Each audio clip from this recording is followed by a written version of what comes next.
Julian Nagelsmann. Tell you what, he gets sacked by Bayern Munich, but it's all right. Might have another job, it seems. Yes. Yeah, you were mentioning it earlier, Nat, and it's in all the papers this morning. All the Tottenham beat reporters, Gary Jacob in the Times, Tom Barkley in the Sun, Dave Heitner in the Guardian. They're all writing about Tottenham's interest in Julian Nagelsmann.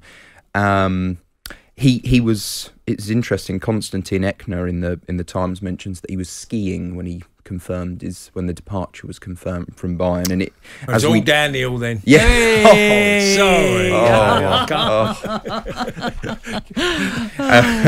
Let's laugh at his losing his job. Oh dear.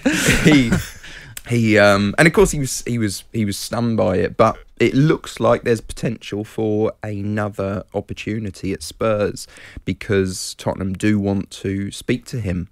The papers are saying this morning he is in line to be Conte's potential replacement, and it's an interesting one really, because to me it feels like a little bit of a potential for rinse and repeat at Spurs, getting in a really high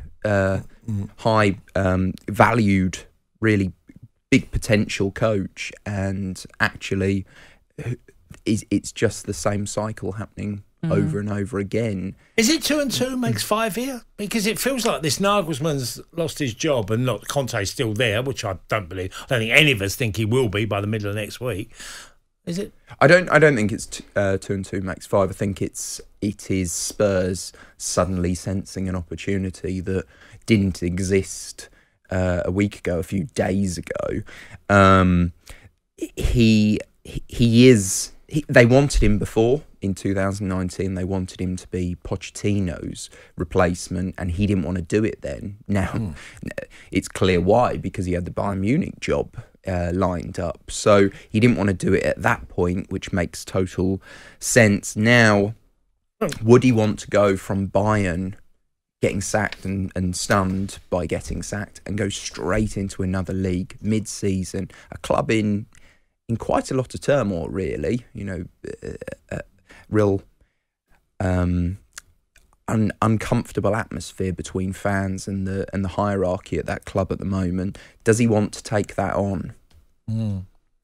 Could you see him being a good fit for Spurs? Well, I watched his career and see some of his play. I remember when he was manager of Hoffenheim, most attack-minded team I ever seen.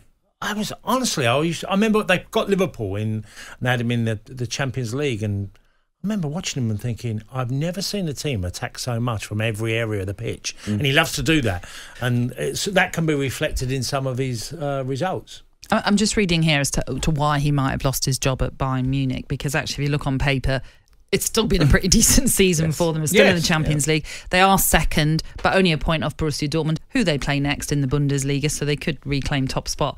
And I'm just reading some of the reasons suggested, just reports. There's this line here.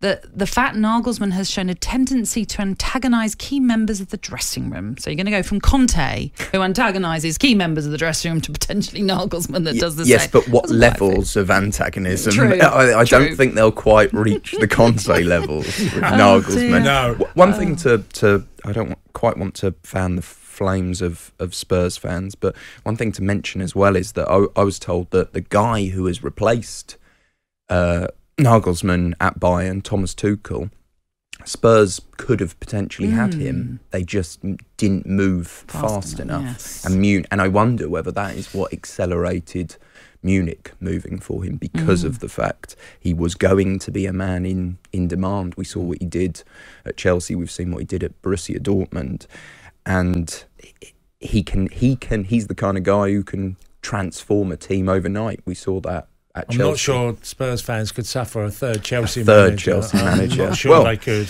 Maybe Maurizio Sarri in the summer. Oh, gosh. I was quickly going to say, I bet Maurizio Pochettino's representatives are like, no, let's get back on the phone as soon as we can.